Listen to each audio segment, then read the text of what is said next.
This protocol is a daily mobility routine based on testing that I've done for one of my clients here at Crossroads Chiropractic and Wellness. So if anyone else runs across this video on YouTube, just know that this is a good general mobility routine, but I have designed it specifically for one of my clients.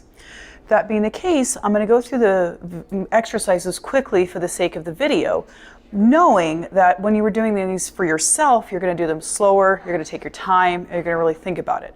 Remember, quality over quantity. The first exercise in this set is what I call my floor press set.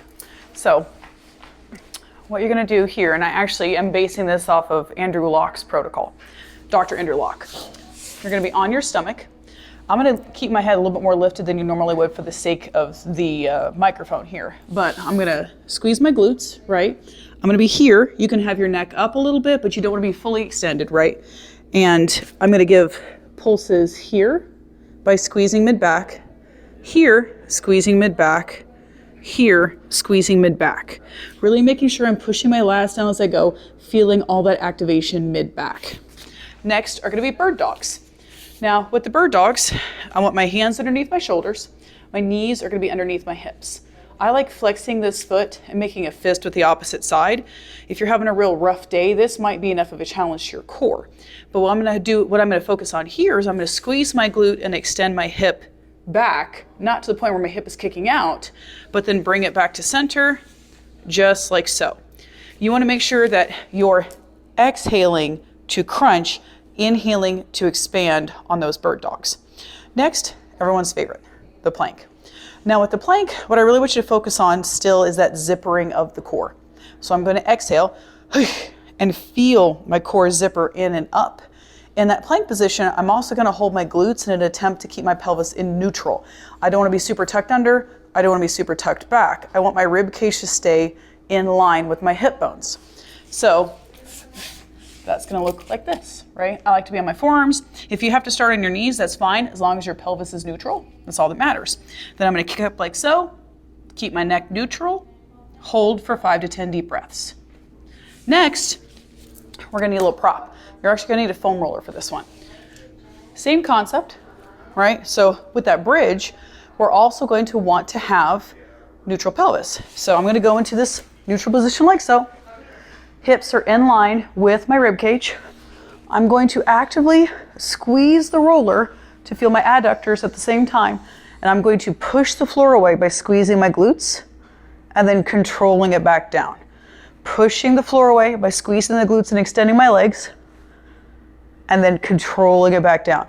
I'm going to want to feel my core activation with that as well. Once again, really focusing on that rib cage being in line with those pelvic bones. Now, we could do that with a regular bridge. With this regular bridge, what I'm going to encourage you to do is to hold at the top. And when I hold, I'm not hyperextending, I'm not going under, right?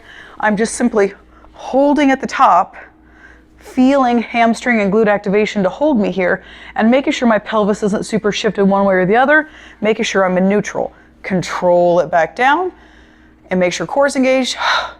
Squeeze glutes and extend legs to push away. Making sure my knees aren't really collapsing and they're not going out too far. Foot placement is going to be wherever you need it to be to feel glute and hamstring. Now, swimmers, we're on our stomach again. You don't want to feel this activity in your low back. You want to make sure that pelvis is neutral again.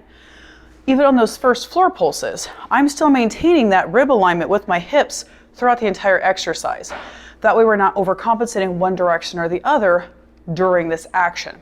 So with the swimmers, I'm going to be here and neutral spine. I'm engaging my glutes a little bit. I'm engaging my core a little bit. Opposite hand to opposite leg, opposite hand to opposite leg.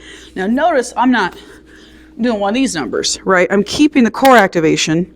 I'm keeping the glute activation and making sure I'm only lifting as high as I can maintain that activation and not feel compression on my back. Now for the last one, what I'm going to have you focus on is a side plank with a leg lift. So a lot of times when people go to do this action, they're going to get a lot of glute med action. What I want you to focus on, nice and neutral, right? I'm in a really solid 90s. My neck is neutral. And I'm going to have core braced. I'm going to raise my leg and slowly lower it back down, making sure we're not tipping forward, not tipping back. And when I do this, I want to feel the inside of my leg. So I'm going to squeeze the inside of my leg to lift my leg, control it back down. Squeeze the inside of my leg to lift my leg, control it back down. A lot of people get into these kind of clamshell situations, right, where they're doing a lot of glute med and hip. I want you to focus on the inside of the leg through that action, because we're really trying to turn that into an adductor workout. Hopefully this helps.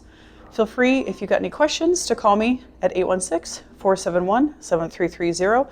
Shoot me an email as well. All that info will be in the bio, and I hope this helps you in your journey.